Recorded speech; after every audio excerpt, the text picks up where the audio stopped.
believe it's in the thousands of those who have chosen the easier route of self-deportation, and we certainly encourage all illegal aliens who are present within our homeland to take that option. It's a much more pleasant option than being deported, and we will deport you if you're here illegally. That's our intention. As for the first question, the President was speaking about is how this is a great bill. However, it has come as a result of a hard negotiation. It's difficult to get things done on Capitol Hill, but thanks to President Trump, this bill is moving in the right direction. And thanks to House Republicans and the leadership over there as well, who did a great job mediating both sides of the caucus to move this bill to the Senate. And now the President, again, has told his friends on the Senate side and is already engaged in those conversations to get that bill back to his desk as soon as possible. Sure. Has this administration been briefed about the incident that happened in Gaza on Tuesday during the rollout of the Gaza Humanitarian Foundation distribution of aid to Palestinians there? And should there be a ceasefire, will this administration continue to rely The 9,924th meeting of the Security Council is called to order. Are you referring, what incident are you referring to? The provisional agenda for the meeting is maintenance of peace and security of Ukraine. And food was given to hungry people. The agenda is adopted. Yes, we were briefed on that plan. The President was the reason that aid went into Gaza. In accordance with Rule 37 of the Council's Provisional Rules of Procedure, I invite the representatives of Czechia, Estonia, Iceland, Poland, and Ukraine to participate in this meeting. It is so decided.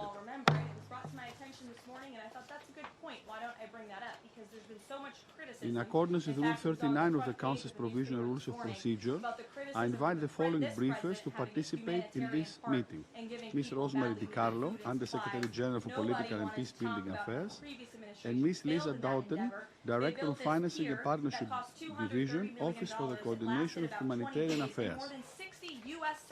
It is so decided. Service members were injured as a part of this floating aid pier that did nothing. In accordance with Rule 39 of the Council's Provisional Rules of Procedure, I also invite His Excellency Mr. Stavros Lambrinidis, Head of the Delegation of the European Union to the United Nations, to participate in this meeting. It is so decided. The Security Council will now begin its consideration of item 2 of the agenda. And I now give the floor to Ms. Rosemary DiCarlo. Thank you, Mr. President. When I last briefed this Council on developments in Ukraine exactly 1 month ago, there was cautious hope of progress on the diplomatic front to stop the fighting. Regrettably, instead of steps toward peace, we witnessed a brutal surge in large-scale Russian attacks across the country. This escalation comes after a relative reduction in the intensity of attacks, including the unilateral 72-hour truce declared by the Russian Federation from 8 to 11 May. For 3 consecutive nights last weekend, Russian armed forces attacked Ukrainian cities and towns with record numbers of long-range missiles and drones, killing and injuring dozens of civilians. Most of the casualties were reported in Kiev, Kharkiv, Odessa, and Mykolaiv, as well as in other densely populated areas.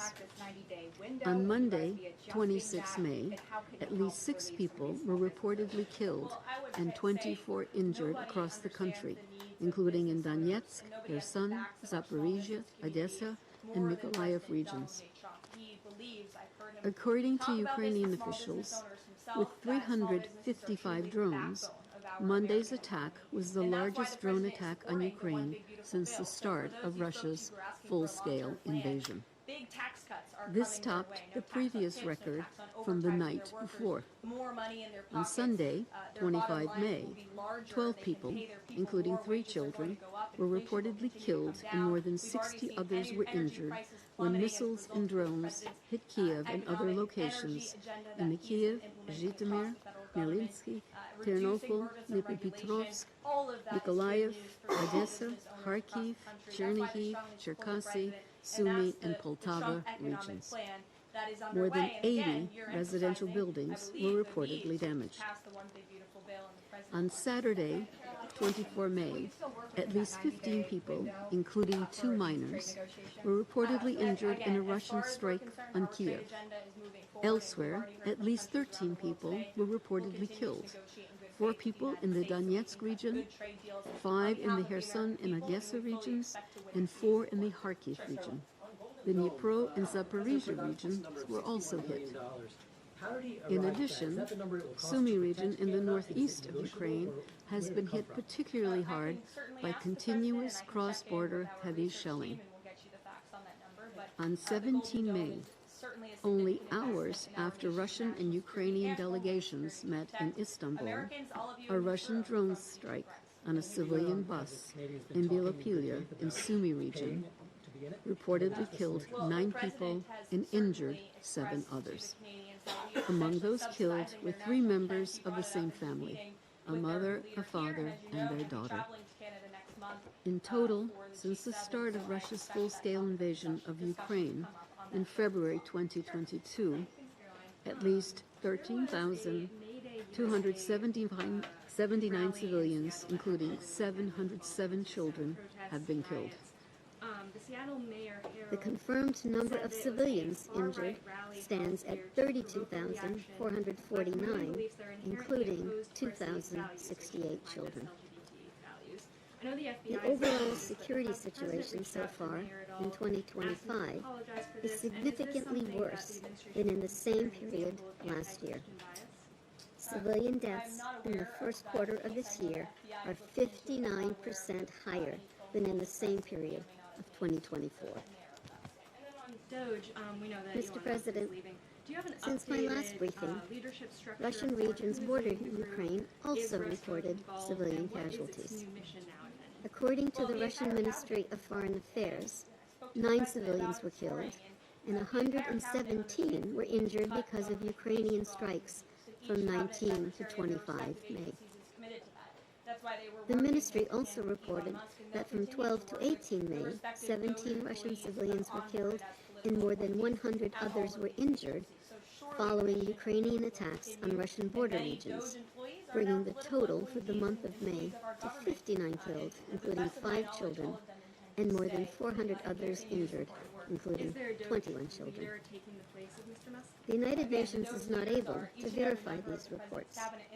However, if confirmed, these figures serve as a vivid reminder of the rising civilian toll of Russia's full-scale invasion of Ukraine, most egregiously in Ukraine, but also increasingly in the Russian Federation itself. If and when that does happen, will we expect to hear Let me reiterate clearly. that?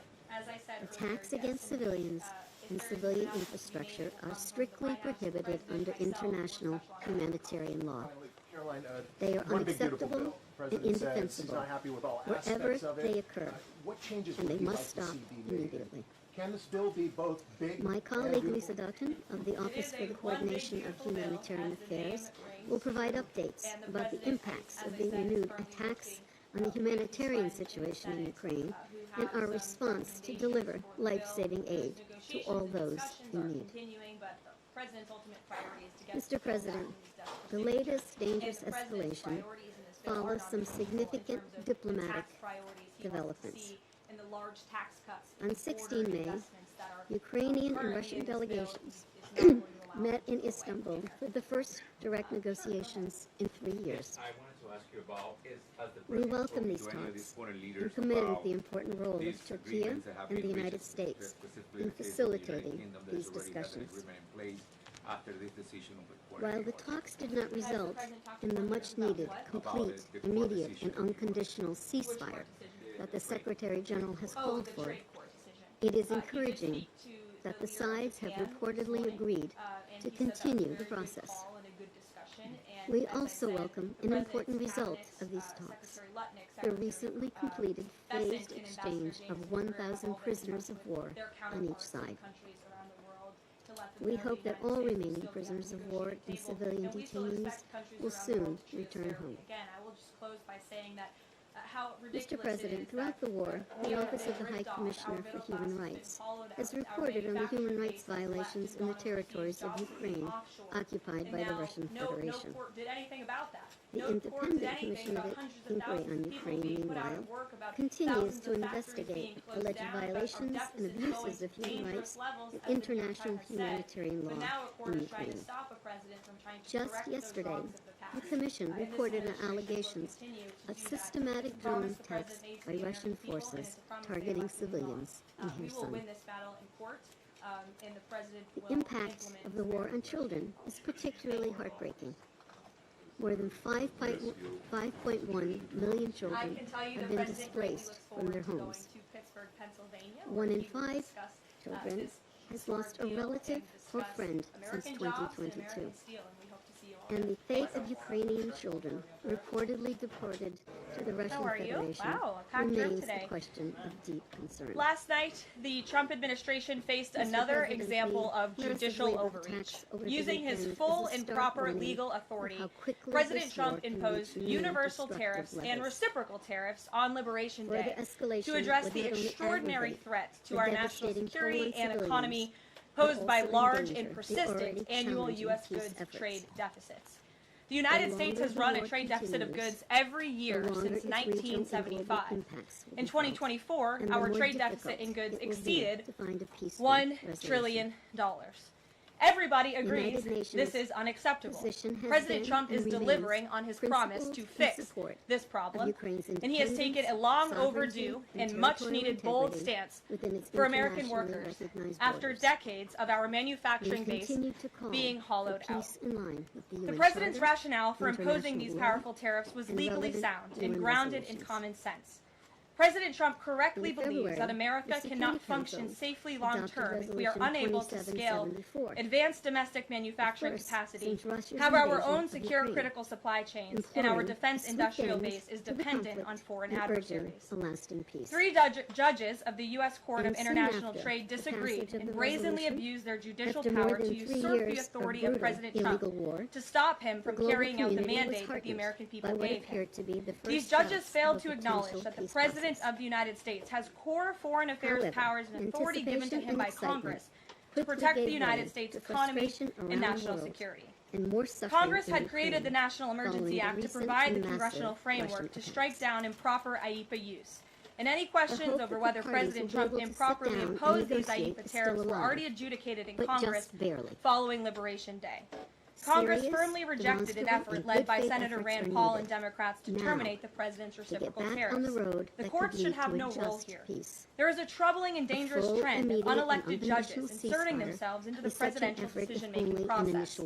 America cannot function if President Trump, or any other president for that matter, has their sensitive diplomatic or trade negotiations railroaded by activist judges. President Trump is in the process of rebalancing America's trading agreements with the entire world, bringing tens of billions of dollars in tariff revenues to our country, and finally ending the United States of America from being ripped off. These judges are threatening to undermine the credibility of the United States on the world stage. The administration has already filed an emergency motion for a stay pending appeal and an immediate administrative stay to strike down this egregious decision. But ultimately, the Supreme Court must put an end to this for the sake of our Constitution and our country.